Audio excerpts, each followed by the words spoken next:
Hello, আমি সায়ন্তিকা। আজ আমি তোমাদের সাথে পনির দো পেঁয়াজার রেসিপি শেয়ার করতে চলেছি। প্রথমে পনিরটিকে ভালো করে ভেজে ঠান্ডা জলে ভিজিয়ে ভিজিয়ে রেখেছি। তারপর পেঁয়াজ কুচি, টমেটো কুচি নিয়ে নিয়েছি।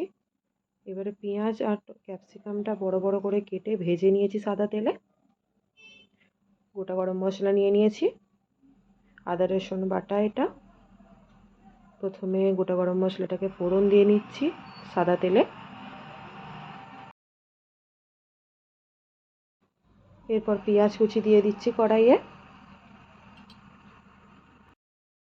এবার সেটাকে লাল লাল করে ভেজে নিয়েছি। তারপর আদা রসুন বাটা দিয়ে দিয়েছি। এরপর হলুদ গুঁড়ো দিয়ে দিচ্ছি।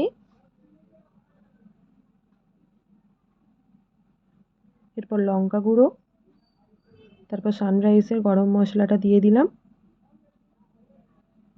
এরপর টমেটো কুচি দিয়ে দিচ্ছি। তারপর টক দইটাকে এরকমভাবে ফেটিয়ে দিয়ে দেব।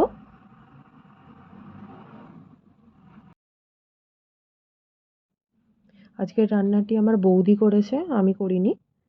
আমার বৌদির চ্যানেলটির নামও শেয়ার করে দেবো আপনাদের সাথে। বঙ্গমা নামে আছে, ইউটিউবে পেয়ে যাবেন। এরপর ভেজে রাখা পনির দিয়ে দিলাম, তার সাথে জলটিও। আপনাদের যদি ভিডিওটি ভালো লেগে থাকে তাহলে শেয়ার করে দেবেন। পনির দো পেঁয়াজার রেসিপিটা আপনারাও ট্রাই করে দেখতে পারেন। এ দেখুন, ওনার চ্যানেলটির নাম শেয়ার করে দিলাম। এবারে কস্তুরি মেথিটাকে এভাবে বৌদি দিয়ে দিয়েছে ছড়িয়ে। এটা নাও দিতে পারেন, বাট টেস্ট ভালো আসে এটা দিলে।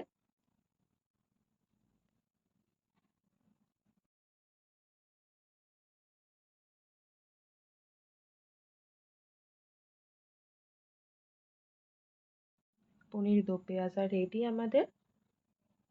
খুব ভালো টেস্ট হয়েছিল। আপনাদের যদি ভিডিওটি ভালো লেগে থাকে লাইক শেয়ার করে দেবেন। Thank you.